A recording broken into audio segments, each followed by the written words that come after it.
Interview के लिए अगर आप जा रहे हो तो कौन कौन से डॉक्यूमेंट है जो आपको साथ में लेके जाने बहुत जरूरी है, नहीं तो इनके बिना आपको वो मना कर सकते हैं इंटरव्यू के लिए। बहुत सारे दोस्त होते हैं जो बहुत सारे चीजें हैं, बहुत सारे डॉक्यूमेंट्स है जो स्किप कर देते हैं और वहां पे जाके वो सोचते हैं अरे यार इसका तो साला मुझे पता ही नहीं था। तो आज की वीडियो में हम एक एक करके सारी चीजें कंफर्म करते हैं, सारी चीजें मैं क्लियर करूंगा कि कौन कौन से ऐसे डॉक्यूमेंट्स है जो आपको लेके जाने हैं जब भी आपको हॉस्पिटल में इंटरव्यू देने जाना है एज ए नर्स या ओटी टेक्नीशियन या जो भी आपने कोर्स करा हुआ है उसके रिलेटेड। ठीक है, तो सबसे पहले मैं एक चीज बता दूंगा, इंटरव्यू जाने से पहले आपको ये दिमाग में रखना है कि आज संडे तो नहीं है, क्योंकि सैटरडे संडे को ये हमेशा इंटरव्यू नहीं लेते हैं। तो आपको जाना है मंडे टू फ्राइडे। तो मंडे टू फ्राइडे आप हॉस्पिटल में जाओ। जैसे ही आप हॉस्पिटल में एंटर करते हो तो डायरेक्ट आपको जाके एचआर में घुस जाना है। तो जैसे ही आप एचआर में घुसते हो आपको सबसे पहले चाहिए एक अच्छा रिज्यूम जो कि उनके हाथ में आएगा। सबसे पहले आपका वो रिज्यूम देखेंगे। तो सारी चीजें अगर आपने करी है तो उसके बाद देन वो सबसे पहले आपकी करवाते हैं टेस्ट लेते हैं। तो एक रिटन टेस्ट होता है, वो 20 से 25 नंबर का हो सकता है। तो उसमें जस्ट उनको आपका लेवल देखना होता है कि इनकी इनिशियल कैसी नॉलेज है, ये कितने परसेंट, 50% लेके आप पास हो जाते हो तो उसके बाद वो आपकी इंटरव्यू करवाते हैं। इंटरव्यू काफी ऐसा हो सकता है कि एक्सपीरियंस वाले की 2 या 3 हो सकती है, फ्रेशर की एक ही होती है। ठीक है, तो एक इंटरव्यू आपको क्लियर करनी है। अगर आपको एक्सपीरियंस है तो 2 से 3 इंटरव्यूज आपको क्लियर करनी है। उसके बाद डॉक्यूमेंटेशन का काम शुरू होता है। तो बाकी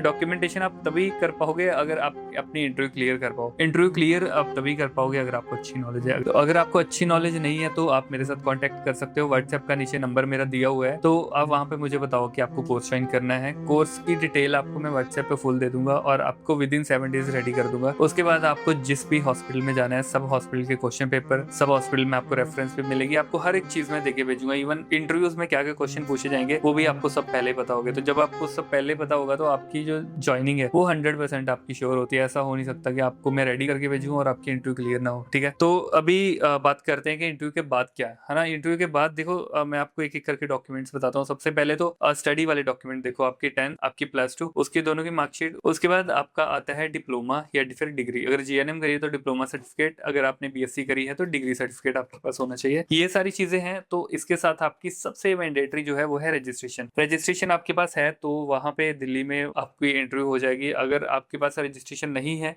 तो दिल्ली में आपकी इंटरव्यू नहीं होगी, वो आपको मना कर देंगे क्योंकि बिना रजिस्ट्रेशन के यहाँ पे नहीं लेते हैं। बट स्टिल अगर आपके पास रजिस्ट्रेशन नहीं है तो छोटे छोटे नर्सिंग होम या छोटे छोटे हॉस्पिटल जो 10-20 या 30-40 बेड के हैं वहां पे आपको ले लेंगे, क्योंकि वहां पे तो +2 वालों को भी रखा होता है विद एक्सपीरियंस, है ना। तो जिनके जिनके पास नर्सिंग की डिग्री है तो या नहीं भी है और एटलीस्ट आपने फर्स्ट सेकंड थर्ड ईयर का आपके पास सर्टिफिकेट है तो भी आपको ले सकते हैं। ठीक है, अभी हम बात करते हैं दूसरे जो जनरली आपको मतलब डॉक्यूमेंट्स चाहिए। देखो सबसे पहला है आपका आधार कार्ड और फिर पैन कार्ड और फिर 4 पासपोर्ट साइज फोटो। तो ये चाहिए होती है ज्वाइनिंग के टाइम पे। अगर आपके पास ये ना हो तो फिर आपको बोल सकते हैं कि ठीक है आप कल ये सारी चीजें ले आना, है ना। तो कोशिश करो ये सारी चीजें हैंड टू हैंड साथ में रखोगे, ये लो और करो ज्वाइनिंग। उसके बाद जो सबसे मैंडेटरी मैं बता रहा हूँ एक चीज, अगर आपको एक्सपीरियंस है, आपको चाहे 1 साल चाहे 2 साल चाहे 10 साल का एक्सपीरियंस है, आपकी सैलरी स्लिप जरूर होनी चाहिए। जैसे मैं आर्टेमिस हॉस्पिटल में गया था, मेरे साथ मेरा एक स्टूडेंट था, उसका सब कुछ हो गया, उसने मतलब हर एक चीज उसकी डन होगी, लेकिन लास्ट पे जब उन्होंने बोला कि ठीक है आपके साथ सैलरी डिस्कस करते हैं लेकिन आप सैलरी स्लिप दिखाओ, तो अब उसके पास सैलरी स्लिप थी नहीं। थी क्या कि उसने बनवाई नहीं थी हॉस्पिटल में, वो स्टिल वर्किंग था और उसके पास सैलरी स्लिप थी नहीं, है ना। तो सैलरी स्लिप हमेशा आपके पास होनी चाहिए। आप जिस भी हॉस्पिटल में काम कर रहे हो उनको एचआर को बोल सकते हो कि सर मुझे सैलरी स्लिप चाहिए, मुझे सैलरी स्लिप बना दो। अगर आप रिजाइन पीरियड पे हो तो आप 3 या 6 मंथ की सैलरी स्लिप बनवा सकते हो और ये आपका राइट है, इसके लिए आपको कोई मना नहीं कर सकता। ठीक है, तो सैलरी स्लिप हमेशा बनवा के रखो ताकि वो डायरेक्ट आपकी हायरिंग की बात हो जाए और उसी दिन आपका सब कुछ हो जाए। ठीक है, उसके बाद डीएनसी आपके पास अगर नहीं है तो आप अप्लाई करके रखो। अप्लाई करने के बाद एक स्लिप आपको मिलती है जो कि आपको यहाँ पे सबमिट करनी होती है जब भी आप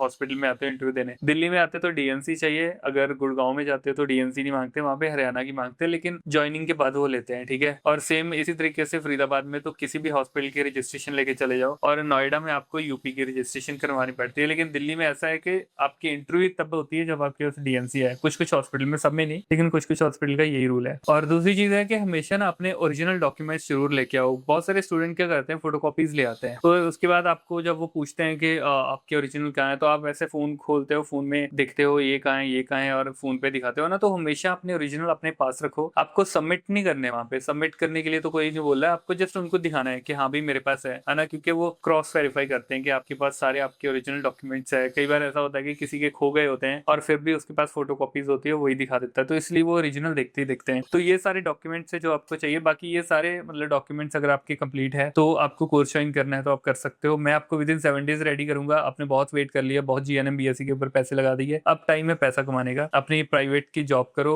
मेरा कोर्स ज्वाइन करो, मैं आपको अच्छे से हॉस्पिटल में लगवा दूंगा। 20-25 हजार की नौकरी आपकी मिल जाएगी। उसके बाद अपनी गवर्नमेंट की तैयारी करो और आराम से अपनी प्रेपरेशन करो, पैसे कमाओ। जैसे ही आपकी प्रेपरेशन डन होती है तो गवर्नमेंट का, नॉर्थ सेट का या किसी भी स्टेट गवर्नमेंट का एग्जाम फिल करो, एग्जाम क्लियर करो, बस आपका लाइफ सेट है ना। कभी भी हमेशा के लिए प्राइवेट हॉस्पिटल में घुसे मत रहो, क्योंकि यहाँ पे सैलरी के नाम पे ऐसा है कि बहुत ही कम बढ़ती है, लेकिन यहाँ पे जॉब की श्योरिटी नहीं होती है, सिक्योरिटी नहीं होती है। ठीक है, तो गवर्नमेंट बहुत जरूरी है, या फिर बाहर निकल जाओ, यहाँ पे कुछ नहीं है। तो आज की वीडियो के लिए बस यही था। हम मिलते हैं नेक्स्ट वीडियो में, तब तक के लिए बाय बाय।